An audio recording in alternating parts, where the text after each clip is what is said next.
Bismillahirrahmanirrahim. Assalamualaikum warahmatullahi wabarakatuh.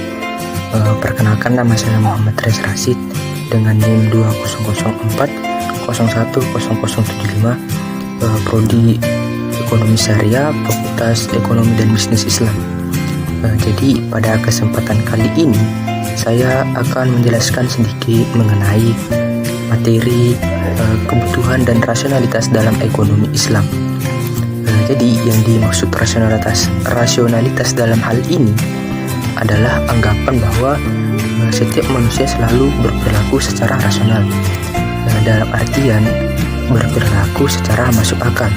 Jadi pada dasarnya setiap tindakan yang diambil oleh individu itu selalu bertujuan agar menjadikan mereka tidak lebih buruk lagi.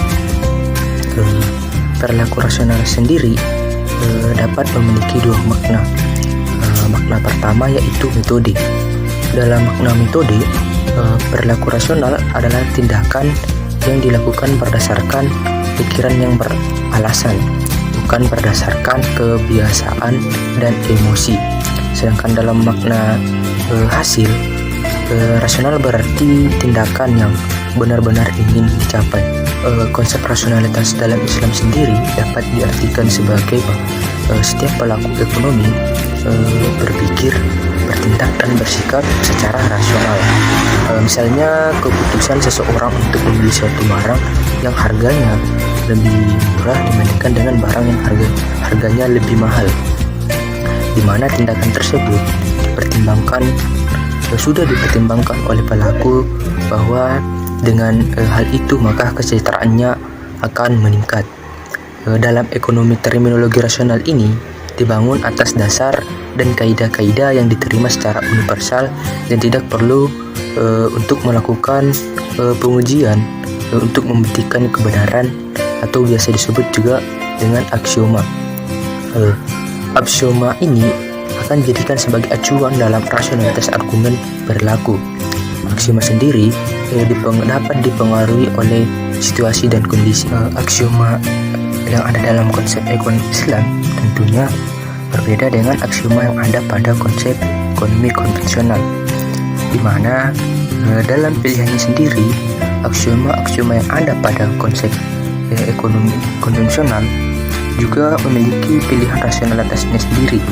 Adapun pilihan-pilihan tersebut antara lain yang pertama adalah kelengkapan, kemudian yang kedua adalah transivitas, dan yang ketiga adalah kesinambungan, serta yang keempat adalah lebih banyak lebih baik.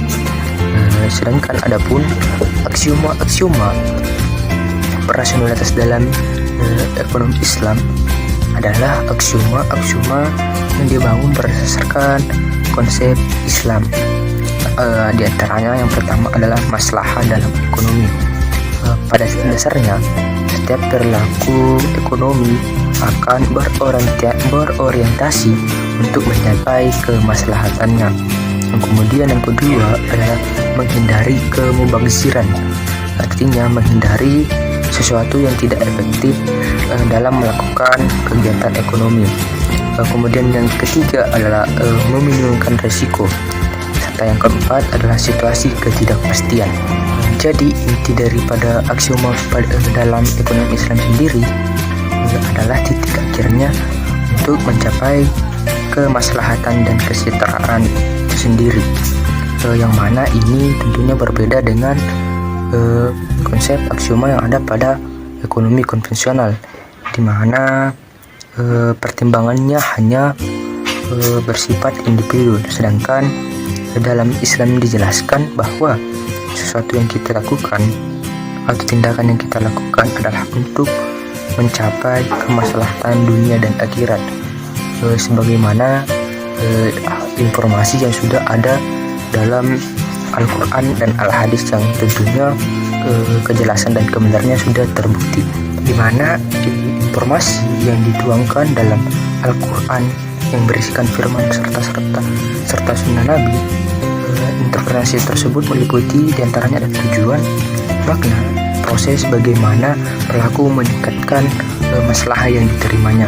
Jadi pelaku ekonomi dalam Islam memiliki rasional Islami, yang memaknai maslahah dengan mengupayakan dan dengan petunjuk yang diberikan Allah melalui Al-Quran dan Sunnah yang disampaikan oleh Rasulullah.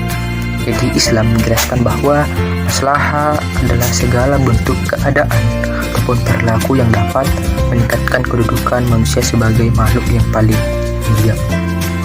Kemudian adapun etika rasionalitas dalam konsumsi Islam, antara lain yang pertama adalah kebutuhan dan kemampuan.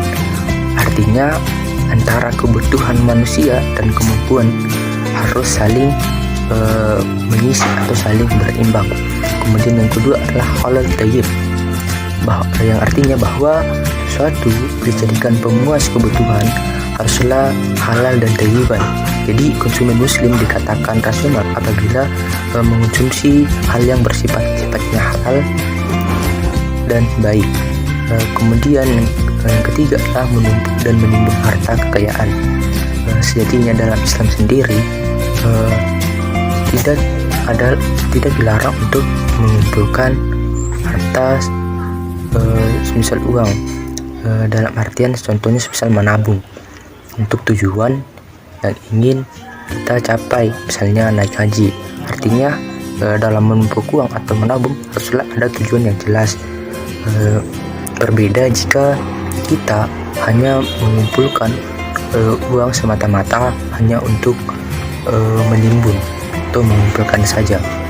Kemudian etika yang keempat adalah lebih banyak tidak selalu baik, karena dalam Islam sebenarnya berlebih-lebihan itu tidak boleh atau dilarang.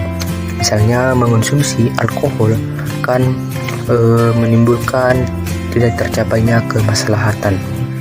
Adapun kaidah-kaidah muamalah perlu kita ketahui atau kita aktualisasikan dalam pengambilan dalam pemenuhan kebutuhan, khususnya dalam rasionalitas pengambilan keputusan. Antara lain yang pertama, pada dasarnya setiap bentuk muamalah itu dibolehkan terkecuali ada larangannya dalam Al-Quran dan hadis. Kemudian yang kedua, hanya Allah Subhanahu wa Ta'ala yang boleh menentukan atau mengharamkan sesuatu dan menghalalkan sesuatu. Kemudian yang ketiga adalah sesuatu yang menyebabkan kepada yang haram adalah haram. Yang keempat adalah tujuan atau niat baik tidak dapat membentuk yang haram menjadi halal. Jadi pada dasarnya haram tetaplah haram, halal tetaplah halal. Kemudian yang kelima, halal dan haram adalah berlaku bagi siapapun yang muslim, berakal dan merdeka. Kemudian yang terakhir adalah keharusan dalam menentukan skala prioritas dalam pengambilan keputusan. Jadi itu harus ada, kita harus bisa untuk menentukan prioritas kita dalam mengambil keputusan. Jadi sekian yang bisa sampaikan mengenai materi kebutuhan dan rasionalitas dalam ekonomi Islam.